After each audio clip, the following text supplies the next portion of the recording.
'cause I'm a fool for your love.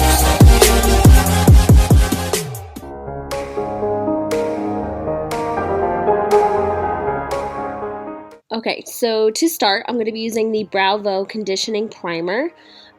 This is basically like a gel that you put on your brows to prime them for whatever products you're going to be using. The products just stick a lot better. It kind of leaves your eyebrows a little tacky, and kind of like is the same consistency as like a brow gel, but it also has some ingredients in it that are supposed to enhance brow growth. And then I'm going to go in with the Precisely My Brow. And, I do want to mention that after I apply that conditioning primer, I do like to go in with a spoolie just to kind of comb it through and distribute it evenly throughout my brow. And then I'm going in with the Precisely My Brow in 3.75, and I like to underline the brow first, and then I work on the arch, and then the last space I work on is the front of the brow, and I like to turn the pencil to the side and just create like little brow strokes. I don't press really hard. You want to let the pencil do the work for you. And then I go in with the spoolie and just comb through to make sure that everything is even and distributed throughout the brow.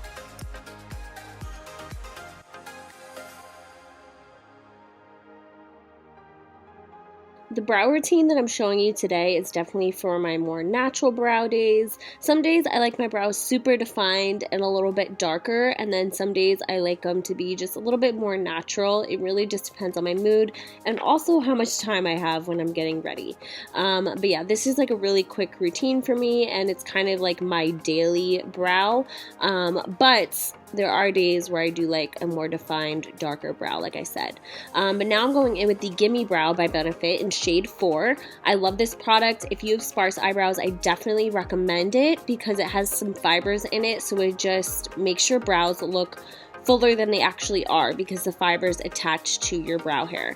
And then I'm going to take my Juvia's Place concealer and I concealer brush, and as you can see, I like to pinch the brush with the product in it just to flatten it so it's a little bit easier to use. And for me, this step is a must. I always have to clean up the bottom of my brows. I just feel like it gives me a more crisp look and also lifts my brows up a little bit, and you'll see in a second the difference between the two brows. I just personally think the brows just look cleaner, more defined, and again, it just lifts my brows up a little bit. And then I like to just take a little fluffy brush and just blend out the edges.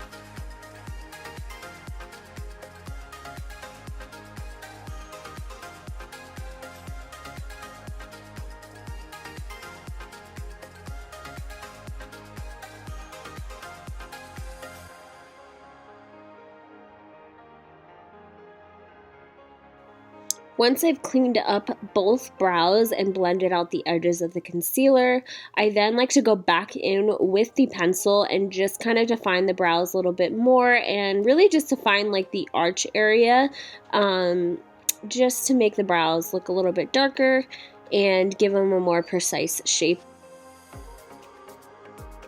And the very last step, this is optional, but I am very oily and my brows sometimes can even get oily. Like, it honestly just depends.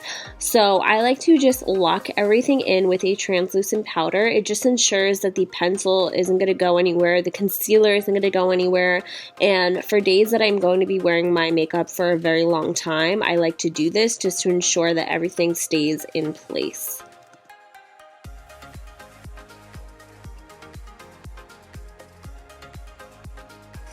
So that's it for today's video. Thank you so much for watching, and I will see you in my next video.